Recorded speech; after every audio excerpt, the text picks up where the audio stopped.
ધ્રુવરાજસિંહ, કેવી રીતે, ક્યાં અને કઈ શરતોને આધીન સમાધાન?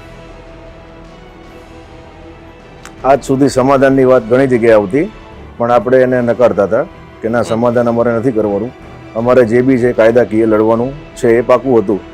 આજ સુધી ટૂંકમાં જે બધો થયું એમાં 3 મહિનાથી અમારે સતત ભલામણો આવતી કે આપણે બધા ભેગા બેસી જઈએ, આમ તેમ સમાધાન કરવાનું છે, પણ અમે નકારતા હતા.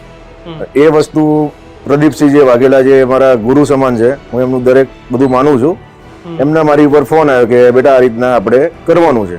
મેં કીધું કઈ વાંધો નહીં બાપુ, આપણે જેમ તમે કહો એમ કરવાનું છે. અને પછી બધું ભૂલી ગયા અમે. એ રીતના પછી અમે સમાધાનમાં અમારા ફામે બેઠા બધા. કઈ રીતે થયું? કોઈ તમને પહેલાથી ખબર હતી? તમારા ઘરે આવ્યા? ક્યાં થયા? શું સમાધાનની ફોર્મ્યુલા શું હતી? એટલે ટૂંકમાં આ રીતના 2-3 દિવસ અમારે વાત થઈ હતી કે આપણે આ રીતના આપણે સમાધાન કરવાનું છે એમ. એટલે પછી હું બહાર હતો એકચ્યુઅલી, મને એમનો ફોન આવ્યો હતો ક્યાં છો આ તે.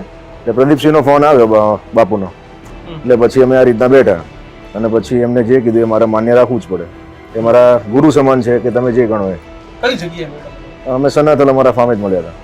અને શું ત્યાં વાતચીત શું થઈ? બસ અમે હું દેવાયતભાઈ બધી વાતચીત કરી કે પહેલા અમારું આમ થયું, તમે આમ કર્યું, તે કર્યું. વાતનો ટૂંકમાં સોલ્યુશન અમે લાયા બે બેસીને. એટલે ક્યાં ફોર્મ્યુલા મને જાણું છું, ક્યાં મુદ્દે? એટલે સીધું આવ્યું એટલે ગળે જ મળી ગયા, સમાધાન જ થઈ ગયું? એટલે વાતો એટલે એમ કે પહેલા જે બધી સનાતલમાં જે ઘટના થઈ હતી એ બધો ચોક પાડ્યો કે આ રીતના આમ હતું, તે હતું.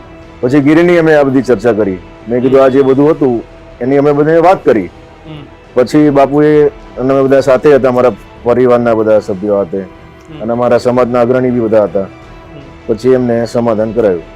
ધ્રુવરાજસિંહ, મનમાં ક્યાંય ખટાશ કે કોઈ વસ્તુ ખરી કે નહીં? ના ના, આપણે ભૂલી જવા માણસ છીએ એમ, જે હોય એમ.